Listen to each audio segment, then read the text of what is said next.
I don't have a haul, but I do have a story that I'd like to tell. Um, we all know what this book is. It's Gamora number 2, the 1 in 25 Matina variant. And it's a book that still consistently sells for, raw like this, 80 to 125 ish. Graded, it's selling, in 9698 like 170, 75. It's a 1 in 25 that has, legs and staying power. Matina is, still on fire. I think he will continue to be on fire so long as Marvel doesn't abuse him, which they seem to be doing. I've been trying to find this book in the wild for a decent price. And eBay, I've lost out on auctions, and I'm not willing to pay 120 raw, and I just don't want to. But I found a local shop about 30 miles from my home that had this copy, and they wanted $100 even for it. For those who know me, I don't really spend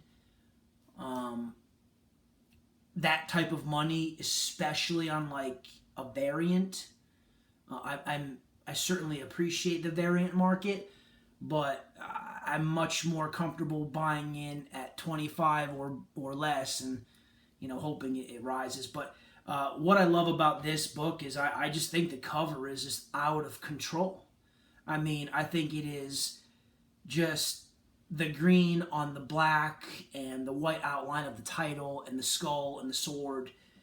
It's a home freaking run, and I wanted it, and I couldn't get it out of my head.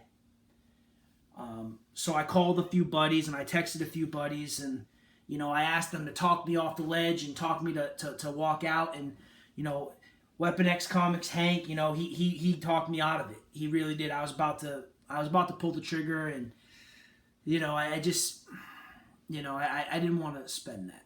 So days go by. So I did leave. So days go by, and a week goes by, and 2 weeks go by, and I just can't. It was in there. I wanted it. It was just, it couldn't get out of my head. So I called the shop and I said, "Hey, you still have that Gamora 2 Matina variant?" They, "Yep, still there. Still same price, $100. Yep."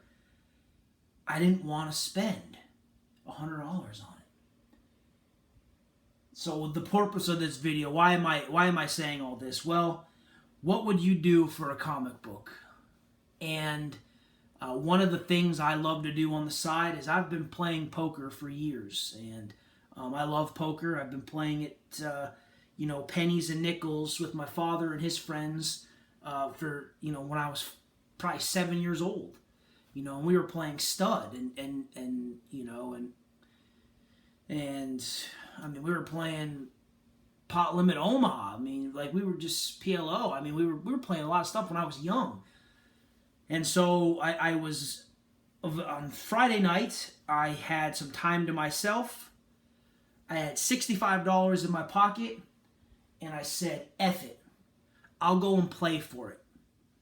And I sat down, and I played well. And I'd say within an hour and 45 minutes, I was up to about $220 in chips. Went south, cashed out. Next day, I went and purchased this book.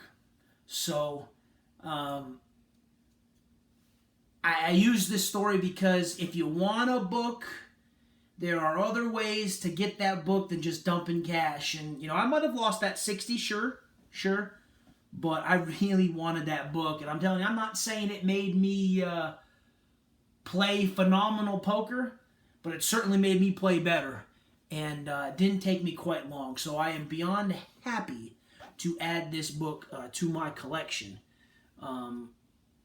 and I wouldn't necessarily say it was a free book because you play on risk, but it didn't cost me 60. And the people at Find Table Number 14, they're the ones to thank for having this book now in my collection. But I want to thank those who talked me off the ledge.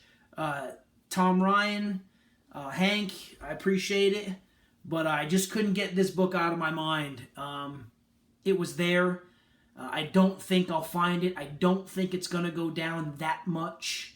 I think it's weathered the undercutters, and I think it has staying power. It just is a home run variant. But wish all the fathers there out there happy Father's Day who are watching. I know many of my buddies are fathers. This is our day, and hope you're having a great day too. But wanted to share this story while it was fresh on my mind. So what would you do for a comic book? Not necessarily a contest video, but I know there are probably crazy stories out there. Leave a comment in the comment section or make a video, because I'm curious to see what people have done for a comic book. So, all right, guys, I appreciate it. And as always, deuces on Gamora.